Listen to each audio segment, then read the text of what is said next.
Hello friends, flavours ट्रेजरमध्ये आपलं सर्वांचं अगदी मनापासून स्वागत.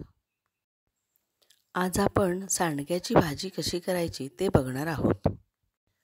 अनेकदा असं घडतं की घरामध्ये भाजीच नसते किंवा कडधान्ये भिजत घालायला आपल्याला वेळच नसतो. अशा वेळेला असे काही साठवणुकीचे पदार्थ जर घरात असतील तर त्याच्यापासून आपण चटकन एखादी भाजी तयार करू शकतो. तर हे मटकीच्या डाळीपासून केलेले सांडगे आहेत. उन्हाळ्याच्या दिवसात हे तयार केले जातात आणि वर्षभर हे आपण भाजीसारखे वापरू शकतो. मटकीची डाळ भिजवून वाटून त्याच्यामध्ये इतर मसाले घालून कडकडीत उन्हात खडखडीत सुकवेपर्यंत हे ठेवायचे असतात आणि त्यानंतर हे आपण जेवणामध्ये वापरू शकतो. याचप्रमाणे कोहाळ्याचे सांडगे देखील आपण या दिवसात करू शकतो आणि त्याची रेसिपी आणि त्याच्या पदार्थांची रेसिपीसुद्धा आपल्या चॅनलवरती तुम्हाला मिळू शकते. ही अशा प्रकारे थोडीशी ग्रेव्ही असलेली सांडग्याची भाजी तयार होते. ती आता कशी करायची बघूया. साधारण 1 वाटी सांडगे घेतलेले आहेत आणि इथे 2 कांदे आहेत मध्यम आकाराचे, ते बारीक चिरून घ्यायचे आहेत. जिरं घेतलेलं आहे फोडणीसाठी. मोहरी आहे. काळा मसाला किंवा कांदा लसूण मसाला आहे तो घेतलेला आहे. तो नसेल तर मिरची पावडर आणि गरम मसाला असेही घेऊ शकता. हळद घेतलेली आहे. चवीप्रमाणे मीठ घालायचं आहे. आलं लसूण पेस्ट घेतलेली आहे. त्यानंतर आपण सुकं खोबरं बारीक किसून ते भाजून आणि बारीक करून घेतलेलं आहे. कांदा चिरून घेतलेला आहे. कोथिंबीर बारीक चिरून घेतलेली आहे. आता कढईमध्ये तेल तापत ठेवलेलं आहे. तेल साधारण 2 चमचे घेतलेलं आहे. त्याच्यामध्ये पहिल्यांदा मोहरी घालायची आहे. मोहरी तडतडली की मग जिरे घालायचे आहेत. त्यानंतर आपण त्याच्यामध्ये कांदा घालणार आहोत, हळद आणि त्यानंतर आलं लसूण पेस्ट घालायची आहे आणि व्यवस्थित छान परतून घ्यायचं आहे. कांदा साधारण ट्रान्सपरंट होईपर्यंत परतायचा आहे.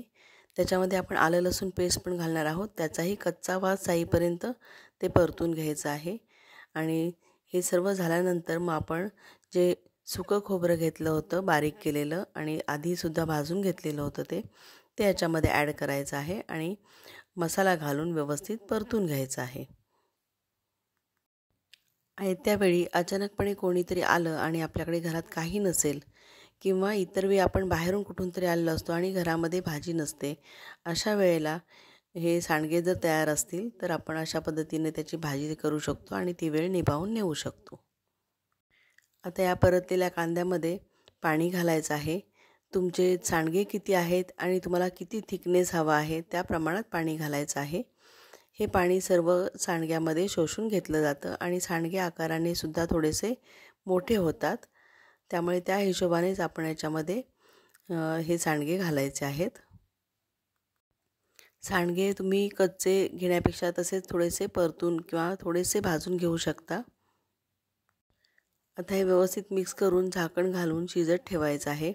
जोपर्यंत सांडगे थोडेसे सॉफ्ट होत नाहीत, हाताने तुटत नाहीत लगेच, तोपर्यंत हे शिजवायचं आहे. आवश्यकतेप्रमाणे पाणी कमी किंवा जास्त करू शकता तुम्ही. जास्तच घट्ट वाटत असेल तर थोडंसं गरम पाणी ॲड केलं तरी याला थोडीशी ग्रेव्ही मिळू शकते. 5-7 मिनटात सांडगे तयार आहेत आणि आता हे आपण सर्व करायचे आहेत. गरम गरम सर्व केलेले सांडगे भाकरीबरोबर छान लागतात.